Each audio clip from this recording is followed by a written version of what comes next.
Hello बच्चों, आइए प्रश्न को देखते हैं। तो प्रश्न में दिया है परमाणविक एवं आणविक कक्षाओं के बीच आप अंतर कैसे करेंगे। आइए मुख्य अवधारणा की चर्चा करते हैं। मुख्य अवधारणा। तो प्रश्न में क्या दिया है, परमाणविक एवं आणविक कक्षाएं। तो जो हमारी परमाणविक कक्षाएं होती हैं उनकी ऊर्जा अधिक होती है और आणविक कक्षाओं की ऊर्जा कम होती है। तो आइए इनके बीच का अंतर समझते हैं। आणविक कक्षक और दूसरा क्या है, परमाणविक कक्षक। तो इन दोनों में अंतर की बात करते हैं। तो पहला अंतर क्या होगा, पहले हमने क्या बताया था कि आणविक कक्षा में ऊर्जा कम होती है। ऊर्जा कम, तो आणविक कक्षाओं में ऊर्जा कम होती है। तो इसका कारण है परमाणु कक्षाओं के बीच में अतिव्यापन होता है। तो अतिव्यापन की क्रिया में कुछ ऊर्जा लॉस होती है, यानी कि ऊर्जा की हानि होती है। तो जो आणविक कक्षा तैयार होके आती है उसमें जो क्या होता है, ऊर्जा कम होती है। तो अगर हम परमाणविक कक्षक की बात करें तो इसमें क्या होता है, ऊर्जा अधिक होती है। ऊर्जा अधिक, इसमें ऊर्जा अधिक क्यों होती है, क्योंकि यह अभी तक अतिव्यापन नहीं किया है, इसलिए इसमें ऊर्जा अधिक होती है। तो आणविक कक्षा की दूसरी अंतर की बात करते हैं। तो दूसरा अंतर क्या होता है, यह बहुकेंद्रीय बहुकेंद्रीय होता है। तो बहुकेंद्रीय का अर्थ क्या है, क्योंकि अणु के अंदर जो कक्षक होगा जिसे हम कहते हैं आणविक कक्षक, तो उस आणविक कक्षक में जो इलेक्ट्रॉन होंगे वह इलेक्ट्रॉन दो या दो से अधिक नाविकों के प्रभाव में रहेंगे, इसलिए हम इसे क्या कहेंगे, बहुकेंद्रीय। तो इसमें क्या होता है, एकल केंद्रीय होता है। एकल केंद्रीय, केंद्रीय का अर्थ क्या है, किसी परमाणु का कक्षक केवल एक ही नाभिक के प्रभाव में रहेगा तो उस परमाणु की नाभिक है।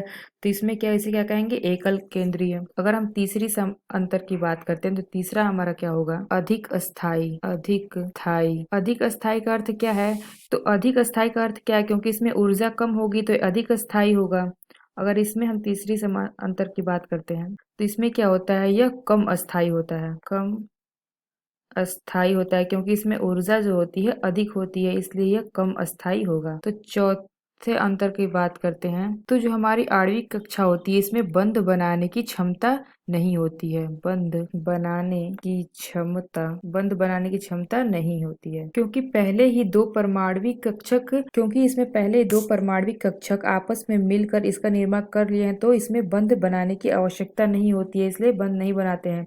इसकी चौथी अंतर की बात करते हैं परमाणविक कक्षक में। तो ये क्या होता है, बंध बनाने की क्षमता होती है। तो जो हमारे परमाणविक कक्षक होते हैं इसमें बंध बनाने की क्षमता होती है। तो आइए पांचवें अंतर की बात करते हैं। तो जो हमारे आणविक कक्षक होते हैं उसमें क्या होती है, आकृति की जो आकृति होती है वो क्या होती है, जटिल। किसी आणविक कक्षक की आकृति उस परमाणविक कक्षा पर निर्भर करती है जिसके अतिव्यापन से वह मिलके बना होता है। इसका जो स्ट्रक्चर होता है वह जटिल होता है, यानी कि आकृति जटिल होती है।